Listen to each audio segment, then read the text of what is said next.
नमस्कार दोस्तों, अभी मैं देश की राजधानी दिल्ली में हूँ और दिल्ली के रंगपुरी गांव में बीते शाम एक ऐसी घटना घटित हुई है जिसको बताने में और दिखाने में हमें खुद तकलीफ हो रहा है। आइए दोस्तों, सबसे पहले ये मुख्य द्वार है, ये घटना स्थल का मुख्य द्वार है। इसी बिल्डिंग में तीसरी मंजिल पे एक पिता और उनकी 4 पुत्री का देहांत हो गया। सल्फास की गोली खाके, अभी यहाँ के गुप्त सूत्रों से मुझे पता चला है, सल्फास की गोली खाके उन्होंने खुद आत्मदाह कर लिया और अपने 4 बेटियों को भी मौत के घाट उतार दिया। ये बहुत दुख की खबर है। देश की राजधानी दिल्ली रंगपुरी गांव का ये न्यूज है। आइए मैं उनके घटनास्थल पर ले जा रहा हूँ, आपको बताने और दिखाने का कोशिश करता हूँ। ये देखिए, यही वो बिल्डिंग है जहाँ पे इस घटना को अंजाम दिया गया है। ये देखिए, ये यहाँ से जीना जा रहा है, ये यहाँ से जीना जा रहा है। ये पड़ोसी हैं, आइए हम इनसे कुछ जानने का कोशिश करते हैं।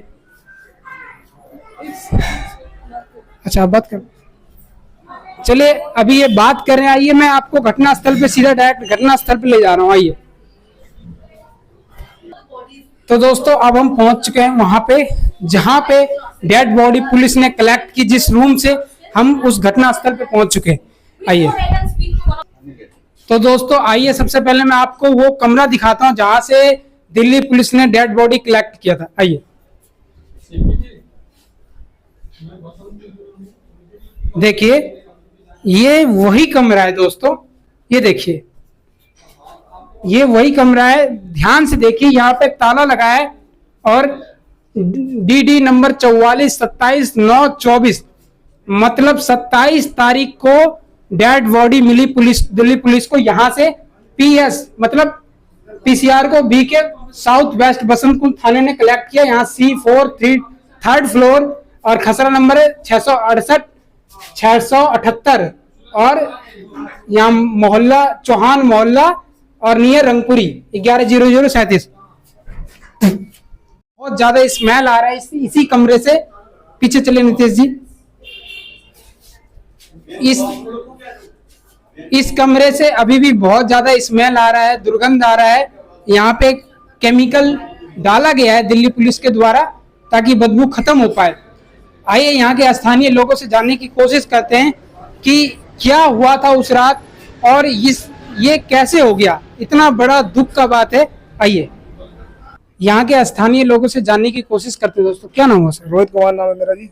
रोहित कुमार जी, ये बताइए कि ये घटना कब हुआ? ये कल मुझे 10 बजे पता चला है भैया। अच्छा, हाँ जी। तो ये 10 बजे आपको पता चला है, तो ये कितने लोग थे? ये टोटल 5 लोग थे। 4 बेटियां थी, एक उनके बाप थे। वो 4 बेटी, एक पिताजी थे। हाँ जी, हाँ जी। तो ये पिताजी क्या करते थे? पिताजी नौकरी करते थे, कारपेंटर की नौकरी करते। हाँ जी, हाँ जी। तो ऐसा इन्होंने क्यों ये ऐसा कदम उठाया? मजबूर हो गए थे, वो लाचार हो गए थे। 4 बेटियां विकलांग थी पैरों से। ठीक है, एक आंखों से दिखता नहीं था, उनका इलाज कराते थे, 2 दिन बाद ले जाते थे, फिर वापसी लाते थे, इसलिए उन्होंने ये सुसाइड कर लिया। पिताजी लाचार हो गए थे, मजबूर हो गए थे, इसीलिए उन्होंने सुसाइड का रास्ता चुना। हाँ जी भाई, बिल्कुल बिल्कुल। तो वो रहने वाले कहाँ के थे? ये बताया जा रहा है छपरा जिला के, बिहार के थे। हाँ जी, हाँ जी। बताइए दोस्तों, कितना दुख का विषय। 1200 किलोमीटर दूर बिहार छोड़ करके, अपना राज्य छोड़ के देश की राजधानी दिल्ली में अपना भरण पोषण करने के लिए कोई इंसान आता है और आत्मदाह कर लेता है। ये कितना दुख का विषय है, मैं इसको अपने शब्दों से मतलब बता नहीं सकता। और आप लोगों को कब पता चला कि ये लोग अभी नहीं रहे? मुझे कल पता चला, जो सामने वाले मकान मालिक आए थे, उन्होंने कहा भैया तुम्हारे रूम से बदबू आ रही इधर वाले रूम से। तब सारे लोग नीचे से आए, केटेगर आया, मैं आया, उनका गेट खोलने की कोशिश की, कुंडी बजाई, नहीं खुला गेट। ठीक है, तब पुलिस वालों को मकान मालिक ने फोन किया, तब उनका ताला तोड़ा गया। फायर ब्रिगेड वाले ने ताला तोड़ा था उनका। आखिरी बार आपने कब देखा था इनको? उनको देखा था 2-3 दिन बाद देखा था उनको। अच्छा, तो क्या नाम था इनका? इनका नाम हीरालाल था। हीरालाल। क्या उम्र हुई होगी इनकी? होगी 55-50 के लमसम। 50 के लमसम। इनकी बेटियों का क्या नाम था? बेटियों का नाम पता नहीं है भाई साहब। अच्छा, 4 बेटी थी? हाँ जी, हाँ जी। क्या करती थी बेटियां? बेटियां कुछ नहीं, घर में ही रहती थी। घर में रहती थी? हाँ जी। पढ़ाई लिखाई? कुछ नहीं। अच्छा, तो बताया जा रहा है उनकी बेटियां बीमार भी रहती थी? बिल्कुल विकलांग थी भाई, पैरों से चल नहीं पाती थी, वो नीचे ही रहती, ऊपर से नीचे नहीं आती थी कभी। 4 बेटी विकलांग थी? हाँ जी, हाँ जी, 4 बेटी विकलांग थी। अच्छा अच्छा अच्छा। बताइए दोस्तों, कितना दुख का विषय है। 4 बेटी थी और चारों की चारों बेटियां विकलांग थी, मतलब वो अपने हाथ पांव से चल फिर नहीं सकती थी, जिसमें एक बेटी बीमारी रहती थी, उनका इलाज करवाते थे उनके पिताजी अस्पताल में। हाँ जी, और उनकी माता जी की 1 साल पहले डेथ हो गई थी, नीचे ही बॉडी रखी थी। 1 साल पहले माता जी एक्सपायर हो गई। हाँ जी, हाँ जी। राम राम राम, बताइए 1 साल पहले उनकी माता जी का देहांत हो जाता है, किस कारण से? उनको कैंसर था। कैंसर एक ऐसा रोग जिससे इंसान का बचना बहुत नामुमकिन है, बचता ही नहीं है इंसान। उनकी माताजी कैंसर पीड़ित थी, उनका 1 साल पहले देहांत हो गया था। पिता 4 बच्ची को लेकर के देश की राजधानी दिल्ली में गुजर बसर कर रहे थे और प्लम्बर का काम करते थे, कारपेंटर के, जैसा कि इन्होंने बताया। और वो चारों बेटियां को अपनी मजबूरी को आत्महत्या में तब्दील कर दिया। Yes yes yes. दोस्तों यहाँ पे इतनी ज़्यादा स्मेल हो रही है कि बोलने में भी बहुत ज़्यादा प्रॉब्लम हो रहा है, दिक्कत हो रहा है, लेकिन फिर भी मैं आपको दिखाने का प्रयास कर रहा हूँ। दोस्तों अभी यहाँ के स्थानीय लोगों ने बताया कि उन हीरा लाल जी की 4 बेटी थी, जो चारों की चारों इसी कमरे में सल्फास की गोली खा के आत्महत्या कर ली। और हीरा लाल जी ने भी सल्फास की गोली खा के आत्महत्या कर लिया। वो प्लम्बर का काम करते थे और वो छपरा के थे, बिहार के रहने वाले। 1200 किलोमीटर दूर बिहार राज्य को छोड़ के देश की राजधानी दिल्ली में आके अपना गुजर बसर करने वाले हीरा लाल जी देश की राजधानी दिल्ली रंगपुरी गांव में सुसाइड कर लेते हैं सल्फास की गोली खा के। उनकी 4 बेटियां होती है, जो चारों की चारों बेटियां विकलांग होती है। एक बेटी का इलाज चल रहा होता है, उस बेटी को भी, और अपनी जीवन से और मजबूरियों से लड़ते हुए, जूझते हुए नौकरी करते हैं, बेटियों को पालते हैं। चारों बेटी चल फिर नहीं सकती थी। उनकी माँ आज से 8 महीने पहले कैंसर से पीड़ित थी, वो भी मर गई थी। उनकी माँ का भी देहांत हो गया था। माँ का सदमा, बेटियों का सदमा कहीं ना कहीं हीरा लाल जी बर्दाश्त नहीं कर पाए कि मेरी बेटियां भी बीमार है और इनकी माँ भी अब नहीं रही और मैं ड्यूटी करके आता हूँ इनको देखना। शायद अपनी मजबूरियों से ना लड़के उन्होंने आत्महत्या कर लिया। मैं दोस्तों बताना चाहता हूँ कि बेटे एक कुल को तारते हैं, लेकिन बेटियां 2 कुल को तारती है। जिस घर में जन्म लेती है उस घर को, और जिस घर में जाती है उस घर को। आज बहुत दुख का विषय है, बहुत दुख हो रहा है। और यही वो बिल्डिंग है, दिखा दीजिए नीतीश जी, यही वो बिल्डिंग है और यही वो कमरा है।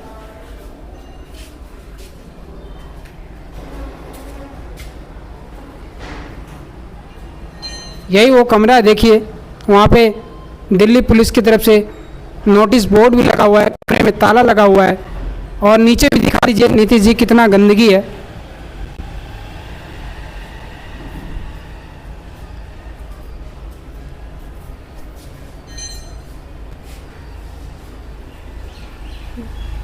यहाँ के लोकल निवासी ने बताया,